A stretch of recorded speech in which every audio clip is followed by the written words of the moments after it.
Hey there, friends, and welcome to episode 226 of Just the Zoo of Us. This week, I am joined by a science educator and nature hype man to sing praises for some of our favorite true bugs, cicadas. We discuss how and why cicada choruses sing the song of the summer, why they spend so much of their lives underground before emerging, and what's so special about prime numbers anyway, the real parasitic fungus that inspired a cicada-themed Pokémon, and so much more. Just the Zoo of Us presents Cicadas with Nick VanAcker.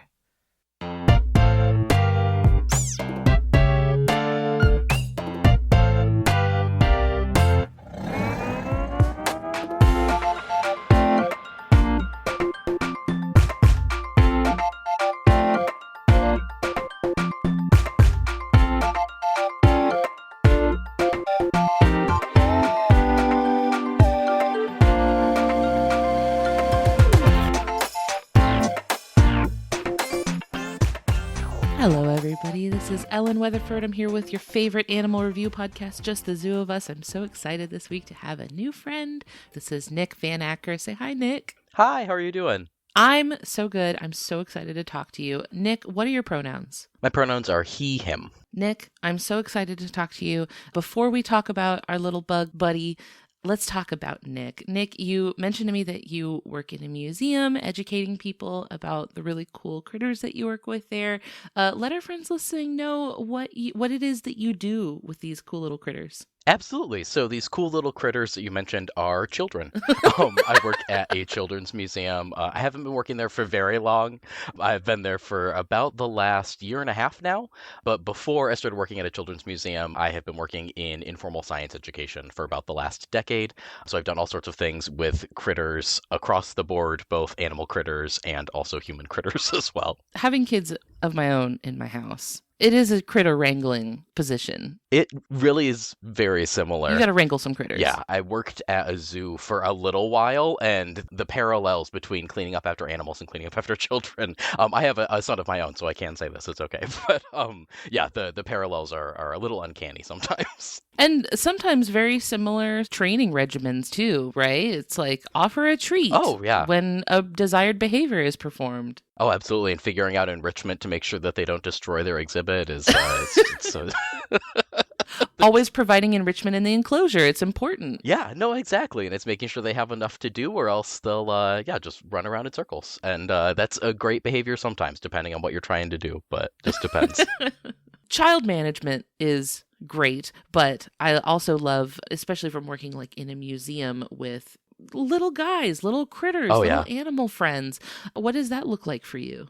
Yeah, so my path to get here has been kind of odd. So when I was in college, I got my degree in zoology and a minor in museum studies. And I started off working at natural history museums. There's a great natural history museum on campus where I worked. So I worked there as a student for several years, and then they hired me after I graduated. So I did all sorts of stuff with critters where just doing informal science education. A lot of my focus was on paleontology because we had a really great paleontology collection and some great paleontology curators. So a lot of the collections were based in that, and the educational work I did was based in that. But I also had a really great relationship with the entomology department on campus. We had some really great entomology displays at the museum, and actually had a what they call the bug house on campus, which was full of all sorts of live insects and pinned insects. And so we partnered with them on a lot of activities. From there, I basically just pursued any sort of science education that really interested me, some of it related to animals, some of it not. I worked at a planetarium, running the planetarium for a while. I've worked at the Department of Natural Resources for our state, doing all sorts of great stuff when it came to nature education.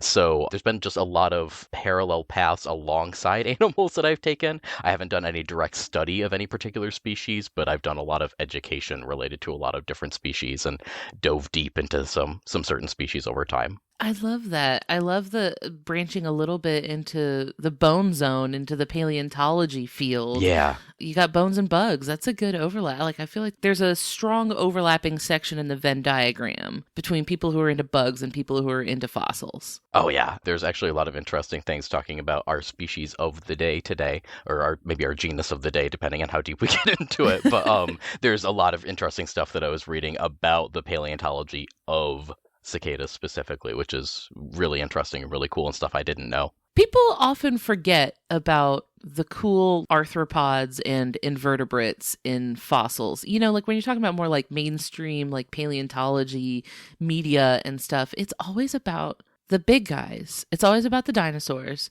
They don't really get into the fact that like there's bug fossils too. Oh yeah, one of my friends on TikTok recently just posted a video from the La Brea tar pits, and there's always, people talk about the dire wolves and people talk about the smilodons, but they don't talk about the fact that they find insects and birds and all sorts of stuff in the La Brea tar pits. And I had no idea until I saw this video, and it makes sense. Of course, the tar pits are just collecting everything that falls in, but there was a really cool fossil that they showed. I think it was a grasshopper, or it might have been a praying mantis. Now, of course, that's terrible. I don't remember. It was a great video. I'm so sorry. But they showed this. It was just amazingly preserved because of the tar. This fantastic insect. Oh, it was a dragonfly. That's what it was. It was a dragonfly. Oh, that's cool. And so it was cool. You could see, because I was picturing it. I was like, no, because you could see the wings spread out, and that, and this was a recent enough specimen. It was probably from the Holocene. It was within the last 10,000 years, 20,000 years, whatever. But still, it was just amazing to see this insect that had been preserved so well over time. I guess maybe the bug fossils that get left behind as like imprints or something like that maybe get overshadowed a little bit by the whole entire dudes in amber. Like you just have the bug. When you have like amber, it's like, oh, that's the whole thing right there. I don't know what more you could possibly want from a fossil. Well, and it is so funny, too, because I saw that when I was doing some of the research where they're like, yeah, we don't really know how old these bugs are because you can find little bits and pieces of them, but bugs so often, and this happens a lot with invertebrates, but they so often will go through molts, or they will, lose a shell and get a new one, or all sorts of things will happen. And so you have just kind of like this insect soup that's left over, where there's just these little bits and pieces hanging out. But then, yeah, you can see a whole insect just sitting in front of you, especially some of the really old ones from the Jurassic or from so long ago. It's amazing to look at that and just be like, yeah, that's a bug. I could see that out in my yard today, except this one is 65 million years old. It's it's very cool. It feels validating to know that the prehistoric dinosaurs were also menaced by the same little problems as us. Like they also probably had to swat away mosquitoes. Well, and I think about it so often, too, like even going all the way back to the Permian period, there are these giant insects, and there are these millipedes that lived, hundreds of millions of years ago, the massive ones that are, 6 feet long. And just thinking about them, you can think of a dinosaur as like, oh, they have this complex structure, and they were trying to hunt and survive. And like, what's a millipede thinking about today that's different than what a millipede would think about 100 million years ago? Like, even this giant bug is still just wandering around being like, yeah, that looks like a good leaf to eat. I guess I'll eat that and lay down for a bit. Eat like, leaf, dig dirt. That's it. Got 2 items on the agenda. That's all they've been doing. God, I wish that were me. Like, I wish that stupid fish had never climbed onto the land. I could still be eating leaves and digging in dirt. Now we have taxes. It's just stupid, too much. Man. The millipedes had it figured out. They're like, nuh-uh, no, see, we know better. Nope, have leg, eat dirt. That's all they needed. So the animal that we're talking about today is an animal we've sort of dipped our toe into on this podcast in the past. I talked about the periodical cicadas, I think a couple years ago when the big brood was resurfacing. But it's so much more than just the periodical ones, because I think they're the most like the ones that you will see in the news the most. But there's so much more than that. So for people who are listening who maybe aren't from an area where these guys are really common, which, Lord, your nights must be quiet. I envy you. That must be nice not to have the trees screaming at all times. But for people who maybe aren't from a place where these little guys are found, could you introduce us to what cicadas are? Absolutely. Cicadas are really, really cool insects. They're one of my favorite insects in the entire world because they are so unique in so many ways. They definitely are insects, but they have so much weird stuff about them. They feel like really charismatic insects to me. Especially recently. I feel like in the last few years, I have seen so much like jewelry and art. And like, I feel like cicadas are really having like an aesthetic moment. Yeah, and I actually have some theories about this. There's not scientific theories or anything, but as I've been doing some research into them, and we'll get into it, but the periodical cicadas are periodical. They only come out either every 13 or 17 years, and so it really seems like as I was diving into some of the research that there's sort of these cycles for cicadas, where a couple of years before a big brood of cicadas emerges, there's a bunch of scientific interest in them because they know that they're coming. So there's a bunch of papers that were published in like 2003, which was right before, not the last time, but the time before Brood 10 came out, because they came out in 2004. And then same sort of thing right before Brood 10 came out, there was a bunch. And then right now there's it's a double brood that's going to be coming out this summer. And so I've been seeing all sorts of things. Like there were just a bunch of articles put up, a day or so before we recorded this, where everyone's like, the cicadas are coming. And there's, I've been seeing all sorts of pictures and people being like, yeah, cicada mania, it's happening again.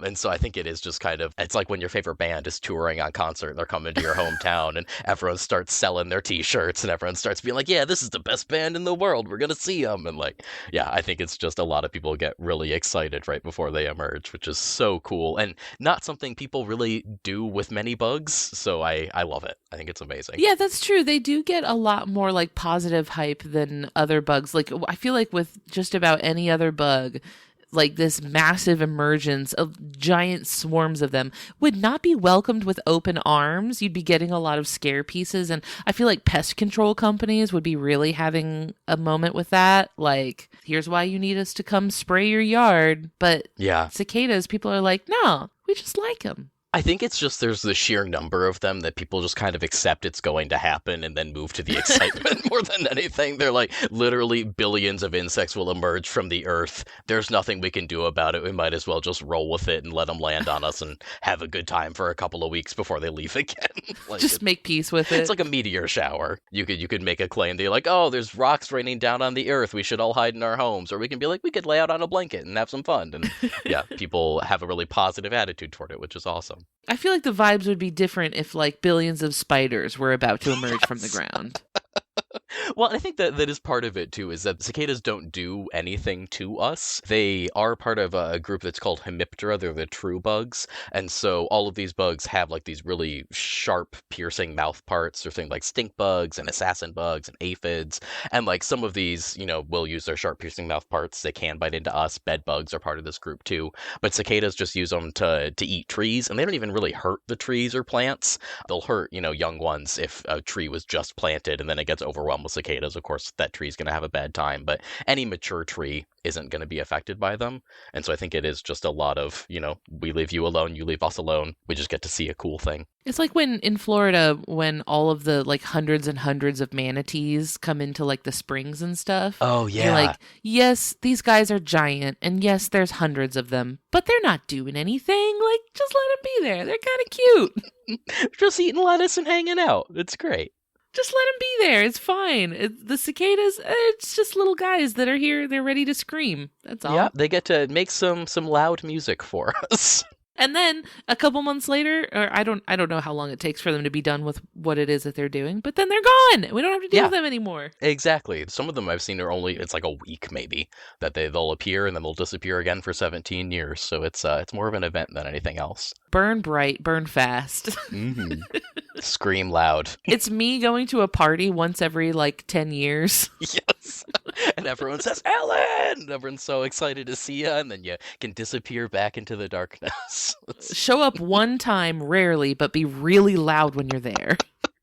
That's the way to do it. You make an impact, you get in fast, get out fast, grab a handful of popcorn shrimp, and you're good to go. You mentioned that they have these really cool like mouth parts that are made for eating trees. These are bugs, right? So there's going to be some interesting body morphology things built in. This brings us to our first category that we rate animals on, which is effectiveness. For us, this is physical adaptations, like tools built into the animal's body that let them do a good job of the things they're trying to do. Maybe they're trying to find their own food or not become food themselves. Nick, what do you give cicadas out of 10 for effectiveness? Yeah, that's a great question. So I think this is a good time for us to get into some of the details about what cicadas do because it's real weird. Overall, I want to give them about an 8 out of Okay, 10. okay. And I go back and forth about this because it's either you can give them like a million out of 10 or like 2, depending on how you're looking at it. And so I figured 8 out of 10 is like a good middle ground. Cicadas are really like multi-terrain beasts when it comes to physical adaptations. There's a couple of different types of cicadas. There are the periodical cicadas that you mentioned, and there are also annual cicadas. Periodical cicadas are the ones that come out every 13 or 17 years. Annual cicadas usually have like a 2 to 10 year life cycle, but they're going to be emerging every single year. There's going to be at least a couple of individuals in every area that are emerging every single year. But all of their life cycle is pretty similar to each other. They are going to live underground for a long time, right when their life cycle starts. When they are nymphs, which are basically just like little baby insects, they live underground for sometimes a really long period of time. They dig around under the ground, and they use these sharp mouth parts that we talked about. They'll pierce into the roots of plants, the roots of trees, and basically just suck on tree juices for about a decade sometimes, depending on how long it is. But they usually don't move around very much, but they still do have this adaptation where they're able to survive underground for a really long time, and they're really well adapted to it. They have these, front limbs that are great for digging. And then after they're underground, they are going to emerge. Of course, that's the big thing, the emergence. And depending on the type of cicada we're talking about, that emergence might go a couple of different ways. But the digging really comes in handy here. They dig up out of the ground, and then they transition from being these, little ground creatures to almost becoming architects. So they will build this massive turret up out of the ground because they're waiting for a really particular temperature. They're waiting until it's, a nice spring evening in like late April, a nice, summer evening in early June, and they will emerge from the ground. But sometimes they're not ready yet. So they'll build these tall soil towers where they can kind of peek their heads out and just, right when they're about ready to go, they'll check the temperature, make sure it's all good. And these towers get huge. They can be like a couple inches tall, almost like a foot tall. I've seen some really, really tall towers that cicadas have built. So they go from tunneling, then they become architects. And then once they emerge, they become like rock climbers, basically. They need to go through a series of molts underground, but then they go through one more final molt after they emerge. And so they'll climb a tree, which for a cicada, which is only a couple inches long, is a feat after they've been digging. But they climb, all the way up this tree, and then they will go through this massive body change where they emerge. When they're a nymph, they of course don't have any wings. They don't have a lot of the traits of an adult cicada that we're used to seeing. But they molt off this shell, and then they, like I said, are multi-terrain, that they're able to fly. And so they can fly out and land up on top of a tree, and then go through the whole process of trying to find a mate, which is a whole other thing that we can dive into. But they'll scream really loud. They're one of the loudest insects. They can reach up to 100 decibels when there's a whole group of them singing. But they find a mate, they mate, and then the females have this just really, really incredible system of laying eggs. Like many insects, they have ovipositors, but cicada ovipositors have to dig into a tree, which is really heavy. And so their ovipositors are actually covered in metal, which is insane. There's iron What? and there's Hold on. all sorts of stuff. Yeah. What kind of metal? Tell me more about this. It's insane. I was looking this up because I was like, how on earth they'll dig a little like V-shaped groove in the tree and then stick their ovipositor in there. And I was like, how does that not break? And it turns out it's because it's covered in metal. So there's a whole list. I think there's like 14 inorganic metals that make up the ovipositor. But they kind of line the edge of it almost like a blade, basically, so that they can stab into the tree to lay their eggs. But there's potassium, magnesium, iron, zinc, calcium, like all sorts of different stuff. That is wild to me. It's so crazy. The body is able to because I know those are all metals that are in our human diets, right? Yeah. And we incorporate those metals into our body in different ways, but definitely not consolidating them into like a material. Yeah, no, we don't have just like an iron covered arm so that we can reach into our fridge or so that we can, do whatever. We should. Have we thought about it? I guess we do kind of with bones a little bit, but like no, it's a very good idea, honestly. Or like have metal on our tongues to help open cans or something would be great. Now, on the topic of the sound that the cicadas make, how are they making this sound? To my knowledge, they don't have, little vocal cords and a little mouth that they can scream from. So, like, where is the sound coming from? Yeah, so it comes from something that they have on their bodies, which are called tymbals. It's a structure on their exoskeleton, and it is corrugated like cardboard, where it's on the inside of a piece of cardboard, where it's got all those ridges on there. And so I believe that it is similar to that. I don't think they do stridulation though, like crickets do, because crickets will make the sound by rubbing their legs together on their wings, almost like they're playing a violin.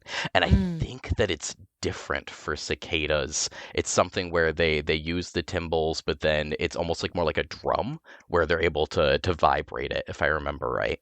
It would have to be, right? Because I feel like with crickets, they get kind of staccato, like sort of little short bursts of sound. But with a cicada, it's like a long, sustained, like droning sound. Yeah. Oh, okay. So I just looked it up real quick because I was really curious. So this is just from Wikipedia, so you can take it or leave it for what it is. I'm pro Wikipedia, all Yeah, right? no, oh, me too, for sure. No, but then also I've edited some Wikipedia articles, and I'm like, if I can do it, I don't know. But only about things I know about.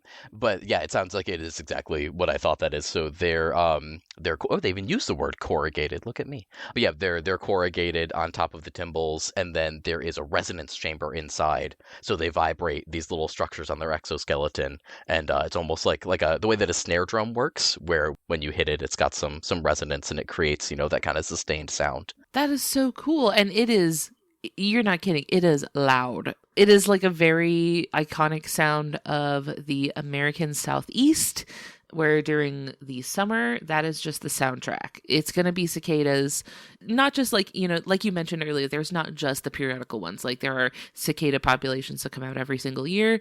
And during like the spring and summertime, the woods are going to be screaming for a few months. And that's just going to be like part of the season. It's going to be loud. Oh yeah.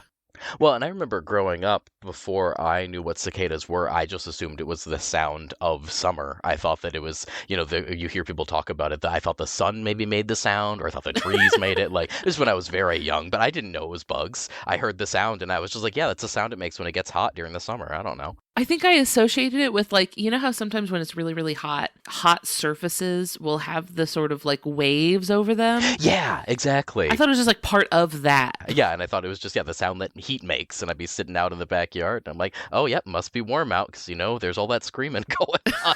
I feel like when I hear the sound of, because I saw a video the other day that had like, it must have been taken during a time when cicadas were out, because you could hear cicadas in the background, and I feel like I could feel my body temperature climbing. I was like, oh, it makes me like feel warm. Yeah. I have like a Pavlovian response to the sound of cicadas.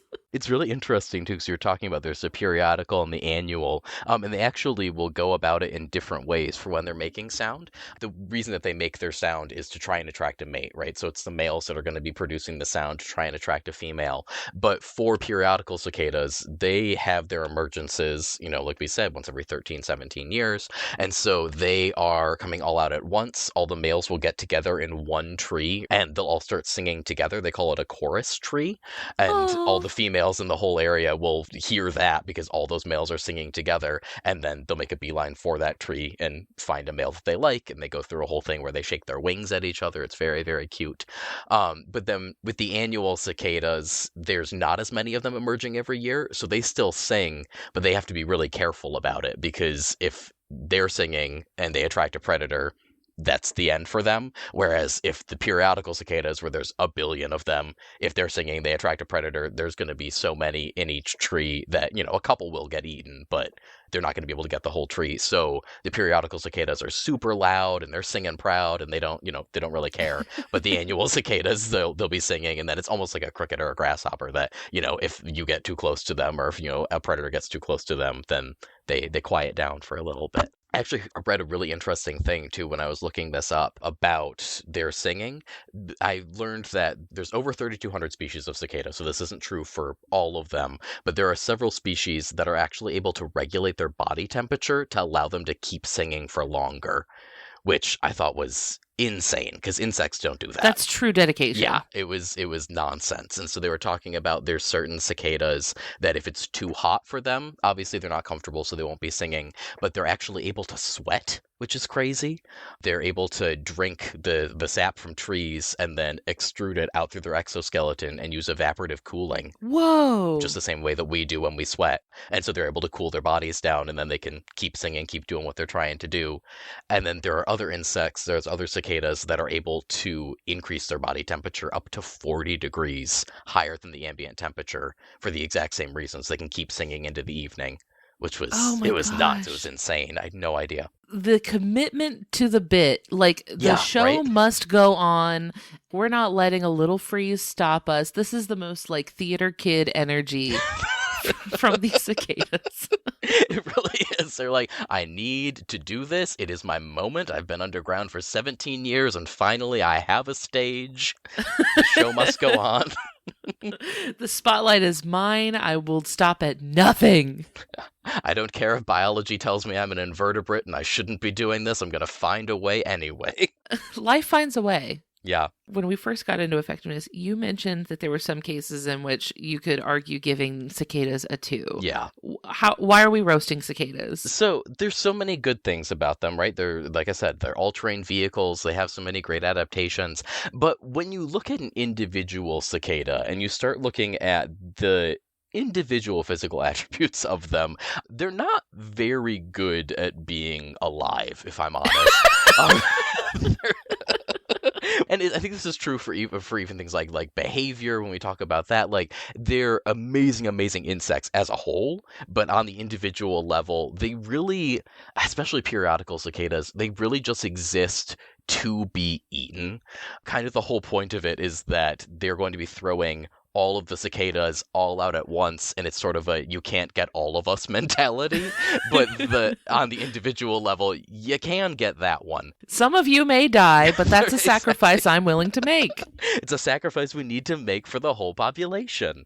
But it's just, on the individual level, when they're underground, they're eaten by so many different things. They actually, you can see right before a cicada year, there's always an increase in the mole population because the moles are having a field day eating all these cicadas that are coming up to the surface.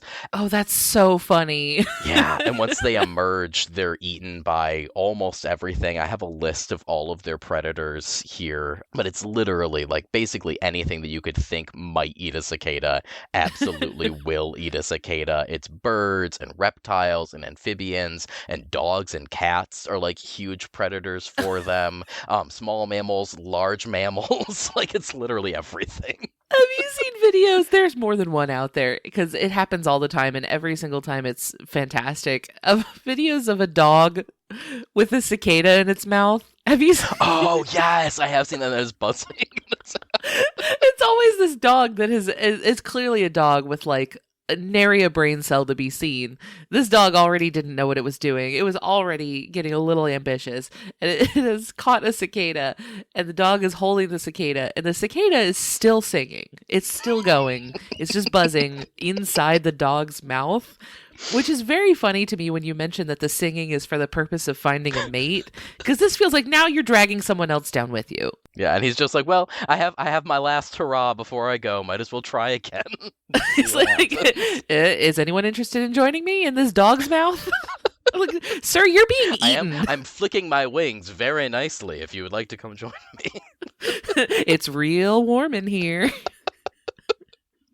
No, but it's just, and it's so funny where they literally, I mean, like I said, on the individual level, they don't have many adaptations to stop them from being eaten. There's been a couple of studies that say they're not very good at flying either, even though they have these wings. But it was really interesting. The ones I looked into, they said they basically have too much chitin in their wings to be able to fly well compared to other insects. They're just like loaded with chitin, which is the hard material that makes up the insect outsides, basically their exoskeleton. It's all made of this material Yeah, it's like the insect version of keratin. Exactly. What our like hair and nails are made out of, their like version of that. Yeah, and so the chitin that makes up their exoskeleton, there's just too much in their wings, and so they're not good at flying, and like they're decent at climbing, but they only need to climb a little bit. But they're just really good at being eaten, to the point that it turns out that's actually a strategy for them. And like I said, it is sort of the you can't get all of us mentality. It's something that's called predator satiation, which was so interesting, and I had no idea this was the case.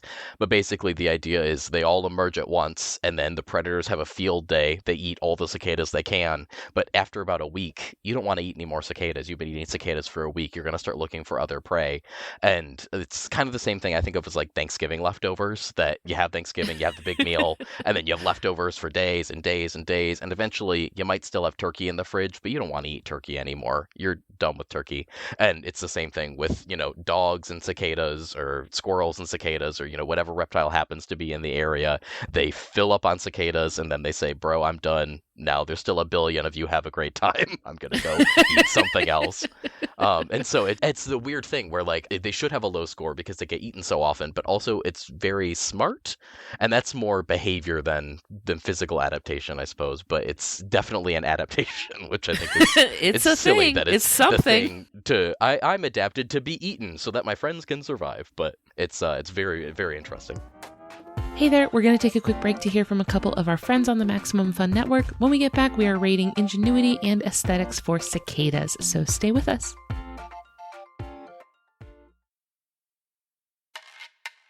Sound Heap with John Luke Roberts is a real podcast made up of fake podcasts. Like, if you had a cupboard in your lower back, what would you keep in it? So I'm going to say mugs. A little yogurt and a spoon. A small handkerchief that was given to me by my grandmother on her deathbed. Maybe some spare honey.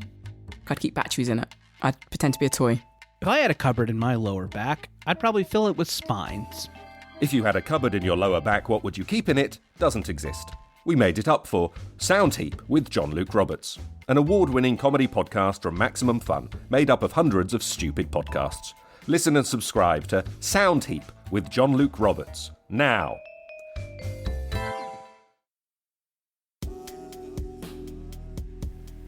Oh, darling, why won't you accept my love? My dear, even though you are a duke, I could never love you. You borrowed a book from me and never returned it. Save yourself from this terrible fate by listening to Reading Glasses. We'll help you get those borrowed books back and solve all your other reader problems. Reading Glasses, every Thursday on Maximum Fun. Well, I'm glad that you bring up that it is a behavioral thing, because that just so happens to tie in very nicely to the next category that we rate animals on, which is ingenuity, behavioral adaptations, things that they're actually doing to solve problems that they face or thrive in their environment, things like that. What do you give cicadas out of 10 for ingenuity? For ingenuity, I have to give cicadas, it's got to be 10 out of 10. I have 11 out of 10 written down here. I'll stick to the actual scoring. It'll be 10 out of 10. They're just incredible, mostly because of this periodical cicada thing with the fact that they can emerge every 13 and 17 years. We can dive into it a little bit, and it's a combination of several things, but it's the most ingenious solution to maintaining your population that I have heard about in the insect kingdom. I think a lot of people feel that same way. Essentially, the way that it works, there's 7 species of cicada in the eastern United States that are these periodical cicadas.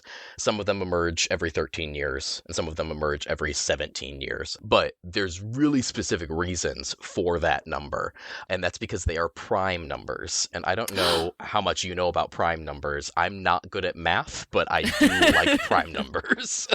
I was just the other day having this conversation with Christian where I was like, I know what prime numbers are, and I know that they're important. I could not for the life of me tell you why. Yeah. I don't know what makes them important or relevant. I don't know why everyone freaks out about prime numbers. The only way to get me excited about things like prime numbers is to add biology to it and be like, oh, here's why it matters. And I'm like, oh, it's for the cicadas. That's great.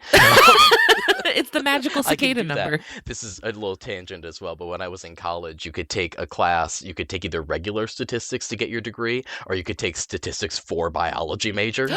And I loved loved it so much. I didn't get to take it, but a lot of my friends did. And I was in regular statistics, and we were learning about like stocks and like, percentages and all of these things that are just like regular statistics stuff. Tomato. And then I would go through their homework, and it was the same thing, but they'd be looking at it through the lens of like deer populations or like mussel populations in a river. And I was like, why can't we just be talking about this? Like, it has to be more interesting to everyone in my statistics class to be talking about like freshwater mussels than it does to talk about these abstract, but boo, put away the stocks, give me the bugs. literally, I'm like, yeah, put away the stocks, give me shells, I will be happy.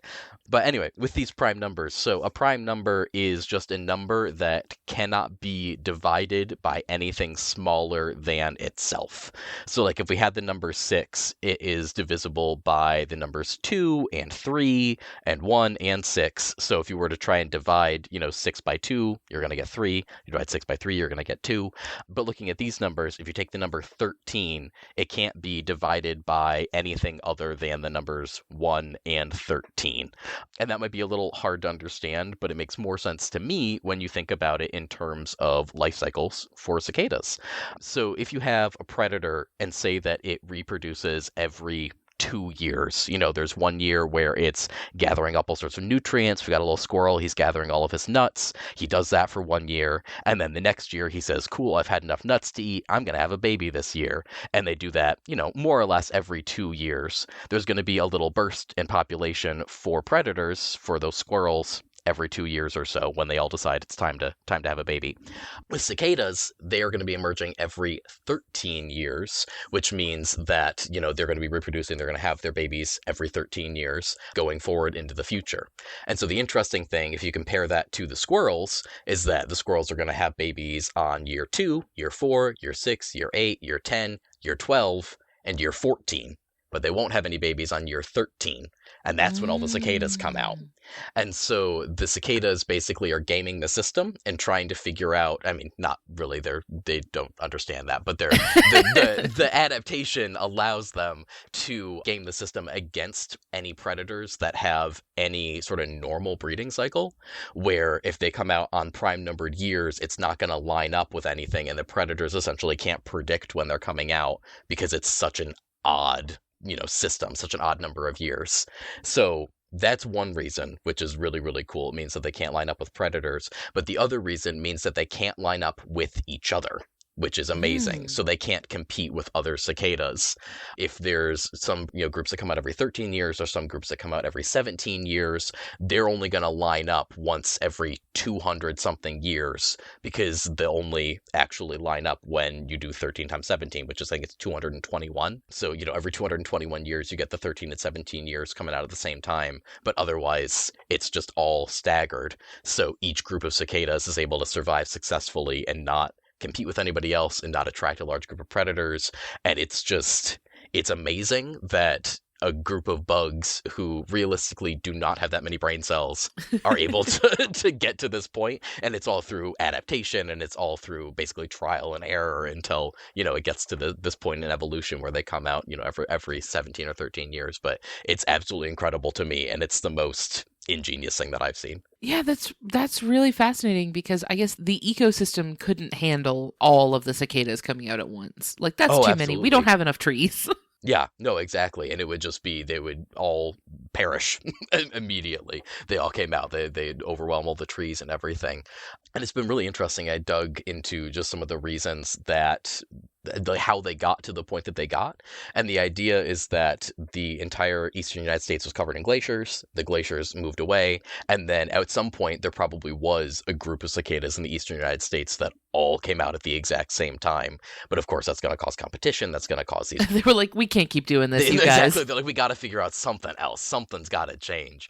And so the idea is that if there were little shocks to the climate over time in a certain area, if it got particularly cold one year or it got really warm and nice one year, some of the cicadas in that population would come out a year early or 2 years early or 4 years early. And so then slowly over time, they figured out this system so that all across the eastern United States, there are these different broods of cicadas where they will come out on different years. And they're is theorized that there might have been a point where it was every year there was a different area of the United States, there was a different brood where, they would emerge that year, and then the next year a brood down south would emerge, and the next year a brood, out east would emerge. And that's not the case anymore. There's some broods that have gone extinct. There's some broods that there's not good evidence ever really existed. But currently there are, I believe it's 15 broods that currently exist that are emerging in this weird cycle where they're all set off from each other, and usually they kind of stick to their territory and they stick to their timeline, and they only come out when it's time for them to come out. And so they've figured out this whole kind of like timeshare system where they, it's my time to come out, guys. So you got to wait a couple of years, and they all do. Mom said it's my turn on the surface. You have to share.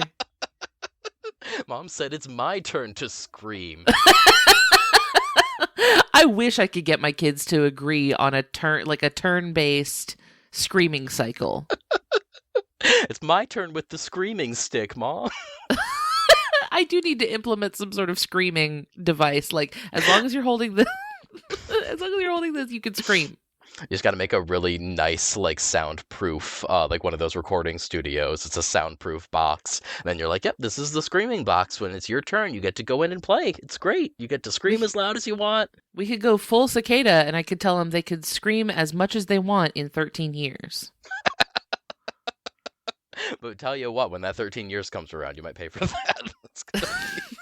Well, you know what? The older one's going to be out of my house by then, so we'll be fine. That's fair, yeah.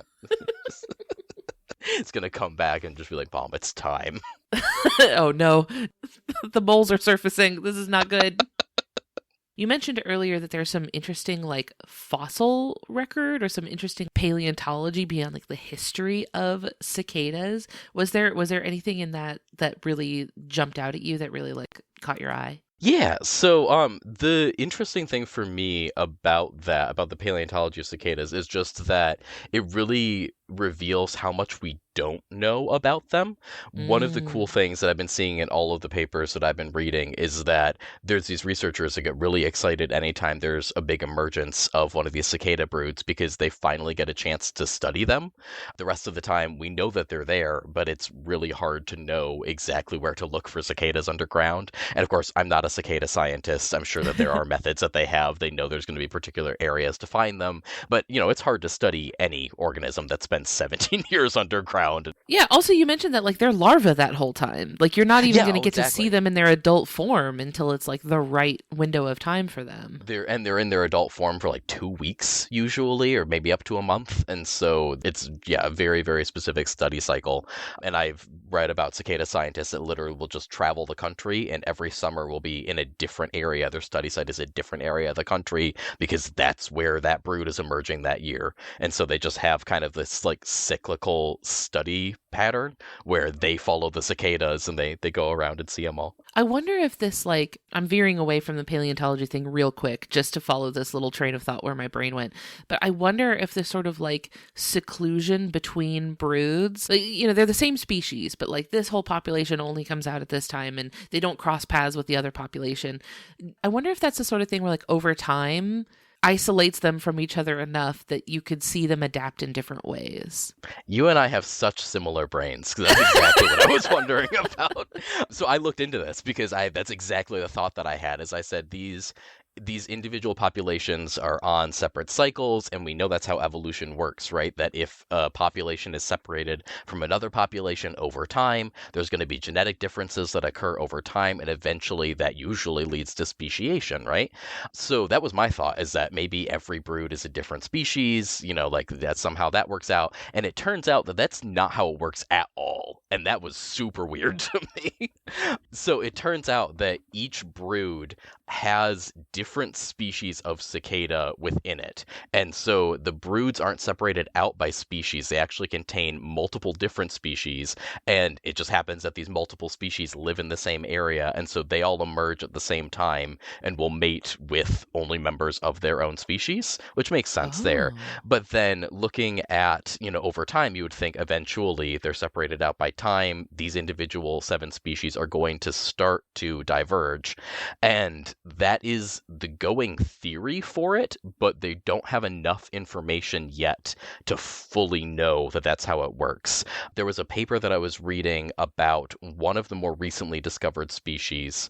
There were 6 known, and then this was the 7th one that was discovered within another species. They thought they were all the same, and then they realized that this species actually should be split into 2. But the issue is that these cicadas, I mentioned the glaciation in the eastern United States, these cicadas have only been like this for the last couple tens of thousands of years.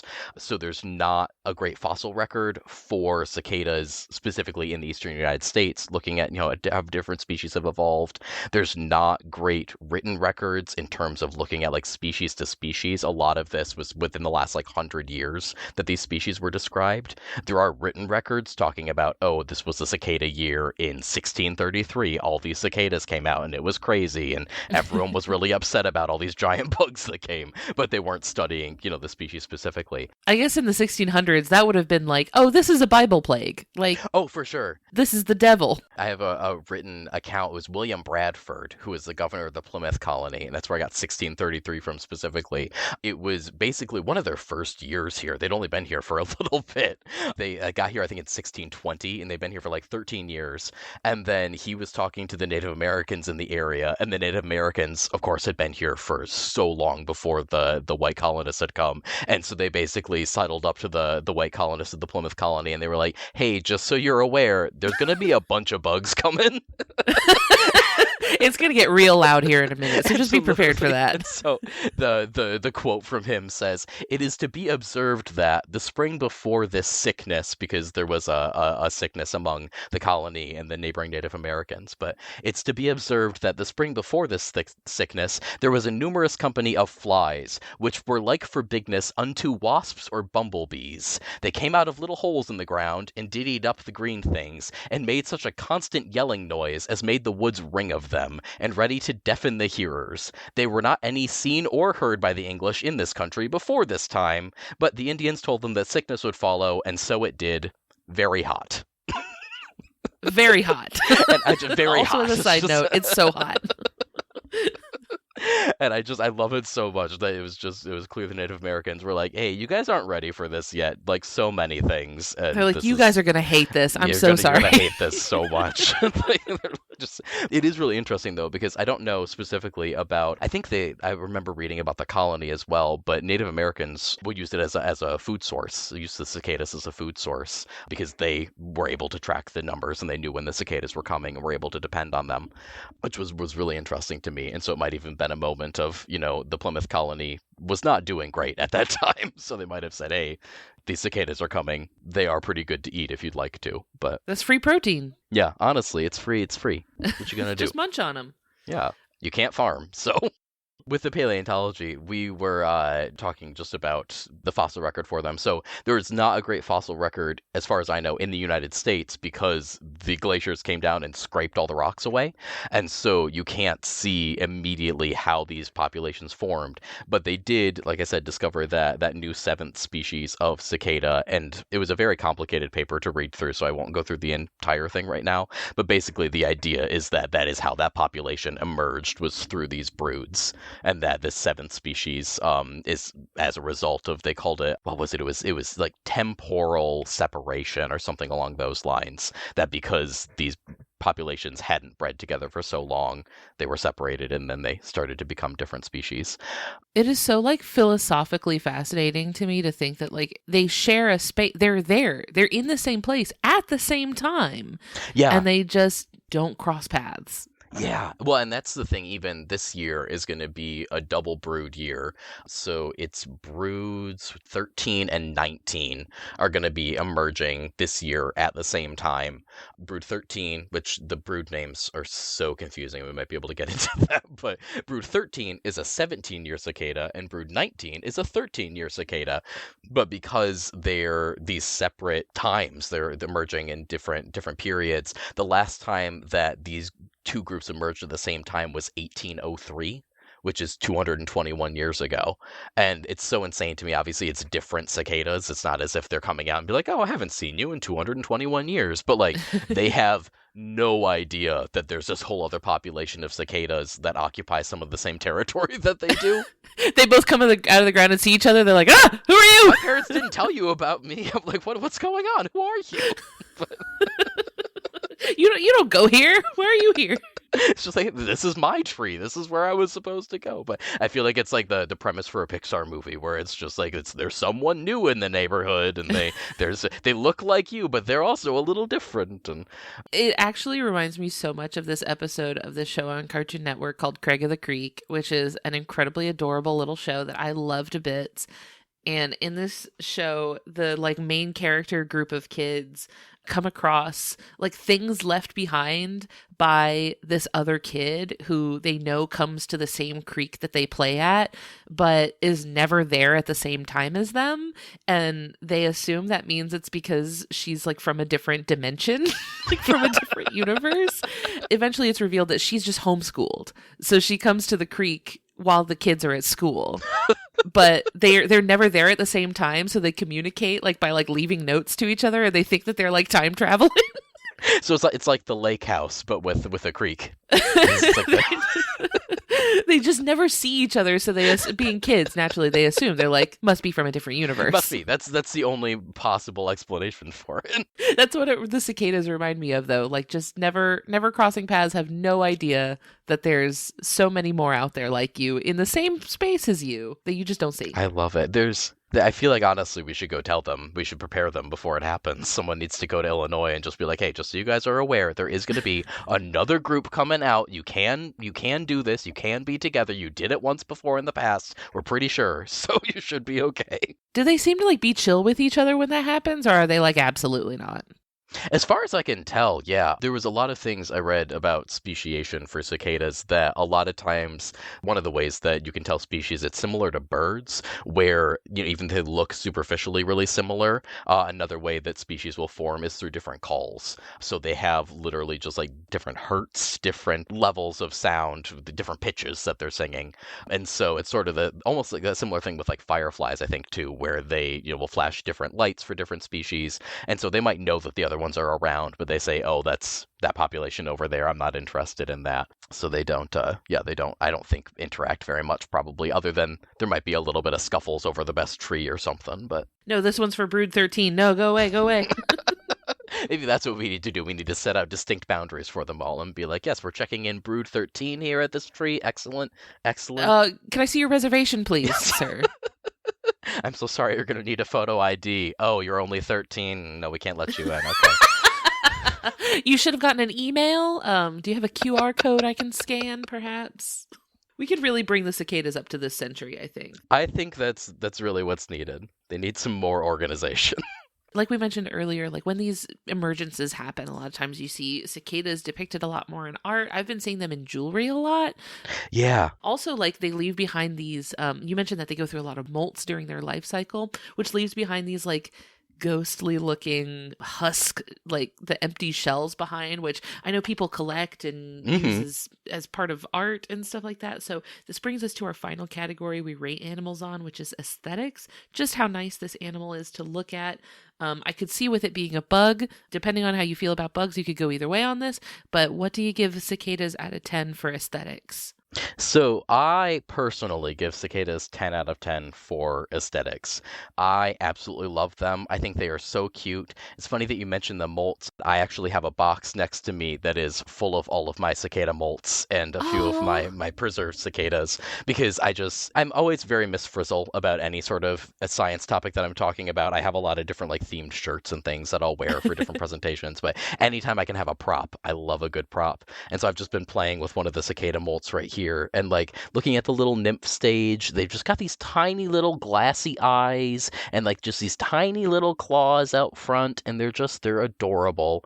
And then I don't have any periodical cicadas, but I have an annual cicada that's sitting right here, obviously a preserved one. But they're just these really, really beautiful colors. They've got like this olive green on their back, and their wings are kind of like a lime green. And then the periodical ones are even prettier in my opinion. They're like this jet black black, and they have these orange eyes and these orange wings, and they're just sharp insects. They look really, really cool. On the topic of art as well, I've actually used cicadas to make some art as well. So even if we're thinking about aesthetics, like I personally have been inspired by cicadas, and so I feel like we gotta give them a little boost for that. I mean, they feel like such like little muses because there's mystery to them. They got the big cartoony eyes, which, you know, a lot of insects don't necessarily have the cute face factor, but I feel like they have the cute face factor that's really working in their favor. They're nice and chunky. You know, it's not demanding to think of a cicada as cute. No, and there's so many different options. I don't know if you've seen the picture that goes around online every once in a while, but there's somebody who it was like a samurai mech, basically, like a samurai themed mech suit, but they made it out of cicada shells. Oh my gosh. And it's incredible. That is absolutely so amazing. And I saw that picture, and that was what inspired me actually to make some of my cicada themed art. I ended up making a diorama during the Bruton emergence that I called Cicadas Playing Poker. Aww. And so it's a little diorama of all the cicada shells are sitting around a table. They all have little cards in their hands, and like it's a super weird thing, but like it's just there's such a mystery about them, and they are such odd animals that looking at it, I'm like, you can't help but be inspired. You can't help but want to do something. I did look up cicada armor, and I did find an image that looks like a Dark Souls boss, I think. It's such an Elden Ring looking dude. Yeah, I'm looking at the picture right now too. Yeah. If you're not cool with all the leggy bits, don't look up this picture because it's quite angular. The picture that I'm seeing right now, they took it from Reddit, and it's the Reddit called Oddly Terrifying.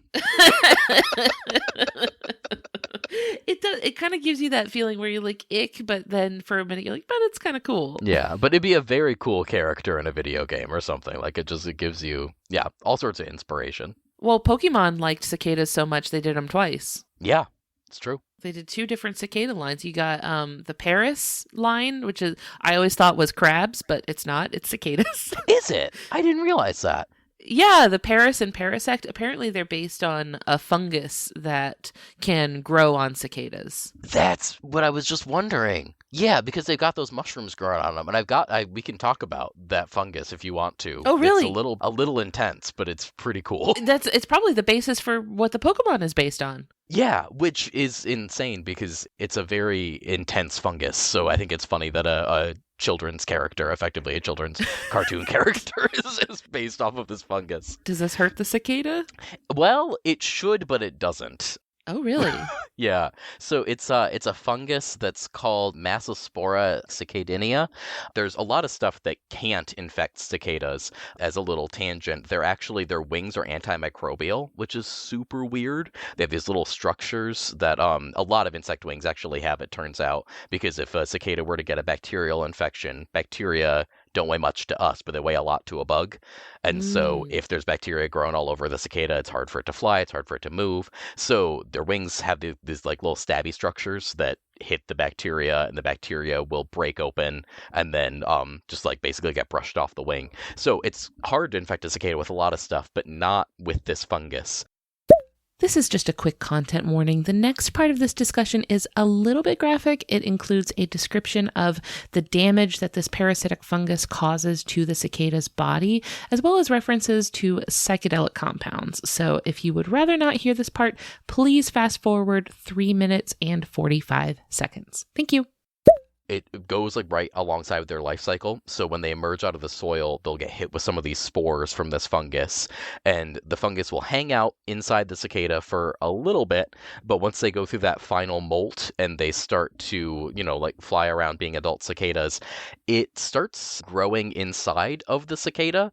And so there's, some funguses that you hear about. A lot of people, I think, know the, what is the one that's it's The Last of Us now everyone keeps talking about? Cordyceps, yeah, thank you. And so it's kind of similar to that, where it starts growing inside of the insect and starts making them do kind of weird things. In this case, the Massospora fungus grows kind of backwards through the cicada until it eventually emerges out of the rear end of the cicada is probably the best way to say it. It causes their abdomen to fall off and become replaced by this mushroom, or by this fungal body. So that's terrifying, and you would think that would hurt a lot, but what it turns out is that this fungus is actually psychedelic. It produces the thing psilocybin, which is the same thing that's inside like magic mushrooms and is in a lot of these like psychedelic mushrooms.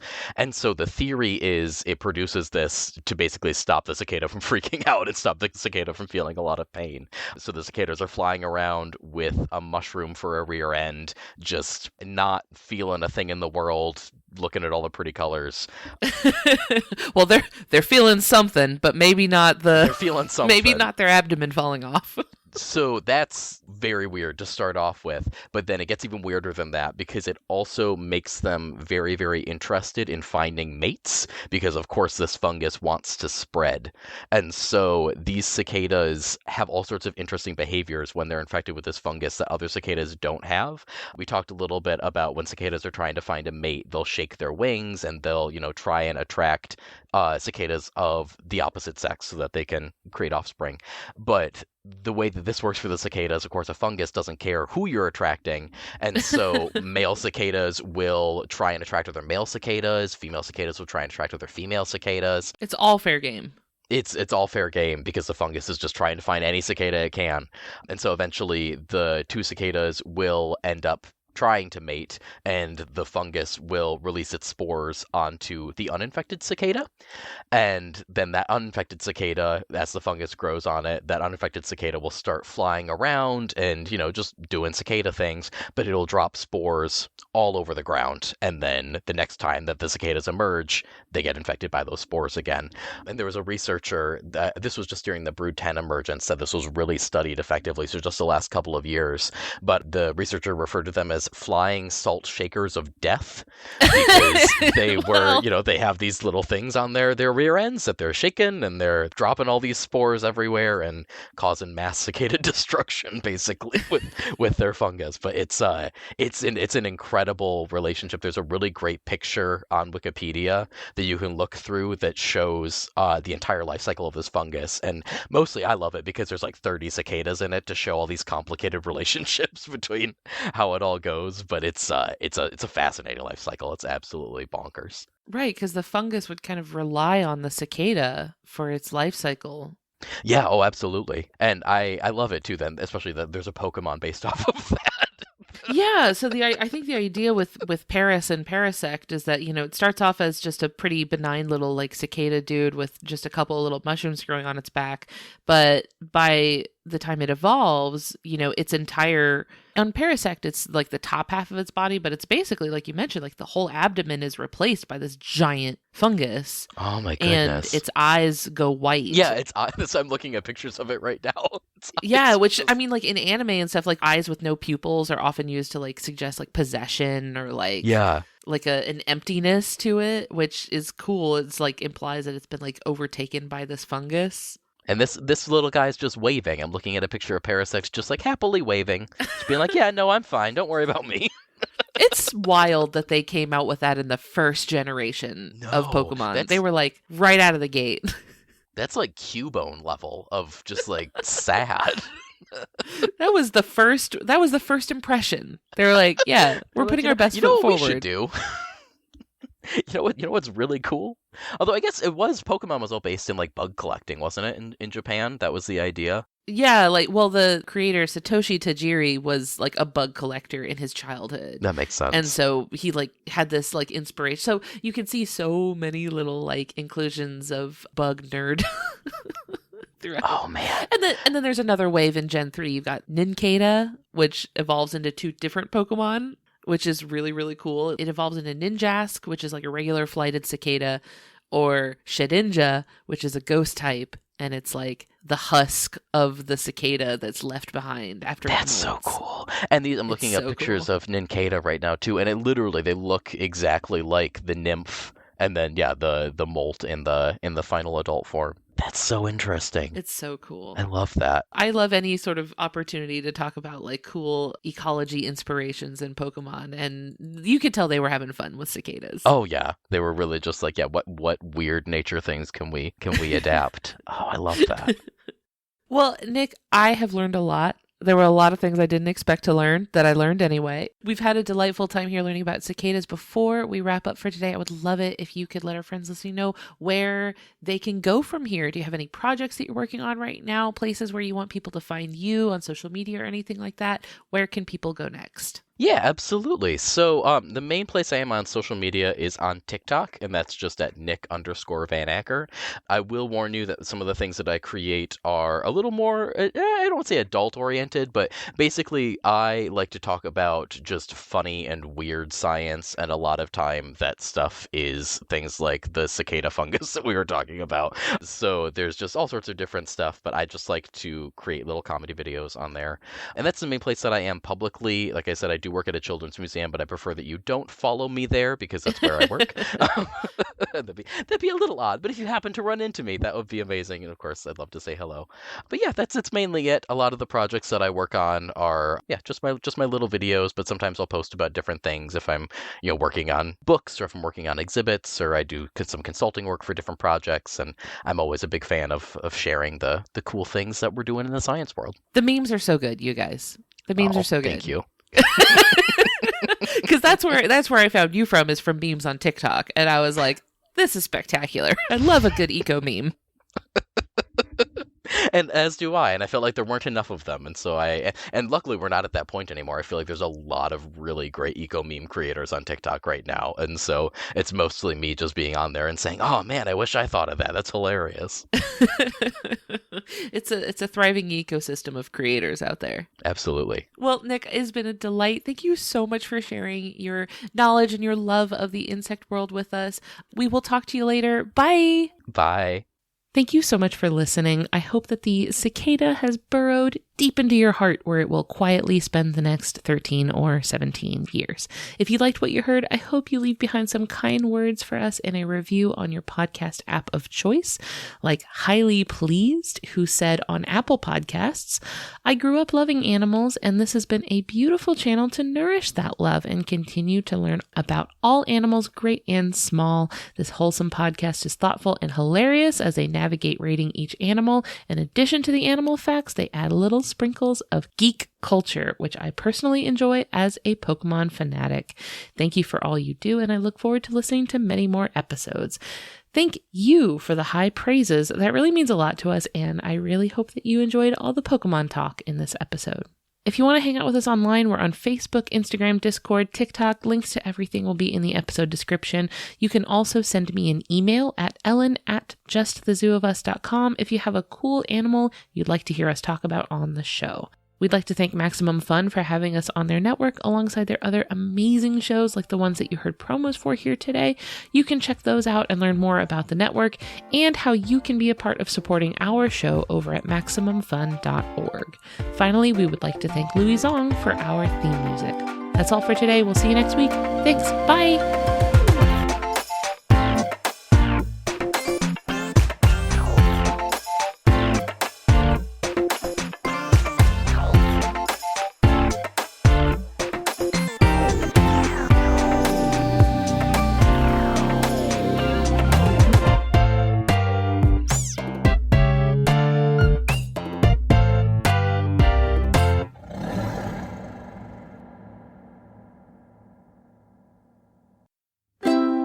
MaximumFun.org. Comedy and culture. Artist owned. Audience supported.